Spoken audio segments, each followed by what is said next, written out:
Баршаңызға қайырлы күн, достар. Бүгін сіздерге қазақтың ұлттық тағамы ет асу, яғни бешбармақтың рецептімен сіздермен бөлісемін. Мен осылай жасаймын үйде. Сіздер қалай жасайсыздар? Осы рецептпен де жасауды ұсынамын сіздерге. Ет 4-5 кг және қазы. Жуылған етіміздің үстіне су құямыз. Суды үстінен асыртып өздеріңіз құясыздар. Қайнаған сорпамыздың осылай көбігін аламыз. Жақсылап көбігін қалдырмай. Және қазымызды тесеміз. Және ашылған бір пияз саламыз. 2 дана сәбіз саламыз. Етті 1 сағат 40 минут қайната аламыз. Орташа өтті. Және тұзымызды саламыз дәміне қарай. Және картошкамызды салып аламыз. 5-6 дана саламыз. 200 мл суға 2 жұмыртқадан саламыз. Жұмыртқамызды жақсылап араластырып алып, тұз саламыз. Шай қасықтың жартысынан саламыз.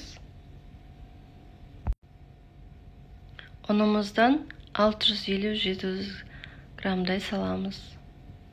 Жақсылап ейлейміз. Қамырымыз орташа болу керек, жұмсақта қатты да болмау керек. Және мен ейлеп болған соң 1 ас қасықтай сұйық май құямын үстіне. Осылай етіп бетіне жағып, бетін жауып қоямыз 20 минутқа. 20 минутқа қалдырамыз. Тұздық жасаймыз. Тұздыққа 3 дана пияз қосамыз. Осылай дөңгелек етіп тураймыз.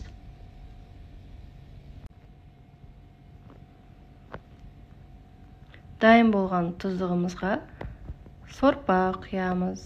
Осылай бетіндегі маңызды майы жағынан құйып аламыз. Қамырымызды алып, 2 бөлікке бөліп аламыз.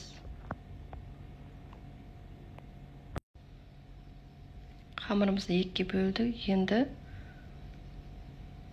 қамырымызды дайындаймыз.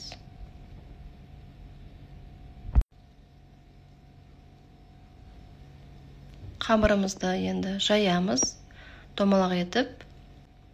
Қамырымызды солай жайып алдық. Мен қамырды 10 минутқа қалдырамын жайып. Піскен сәбізімізді, картошкамызды алып аламыз.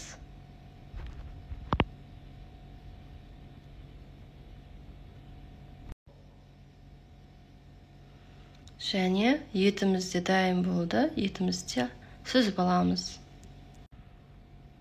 Менің қамырым 10-15 минуттай тұрды. Енді қамырымызды кесеміз.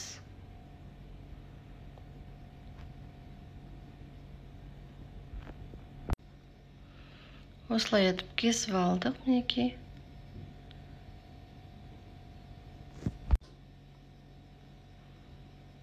Енді сорпамызға саламыз қамырымызды.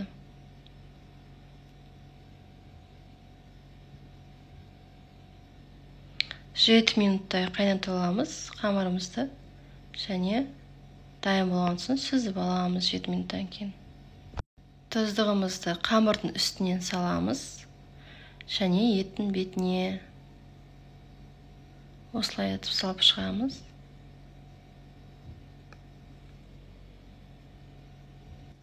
Бешбармағымыз дайын, ас болсын. Егер мен рецептім сіздерге ұнаса, маған қосылып, лайк басуды ұмытпаңыздар. Рахмет.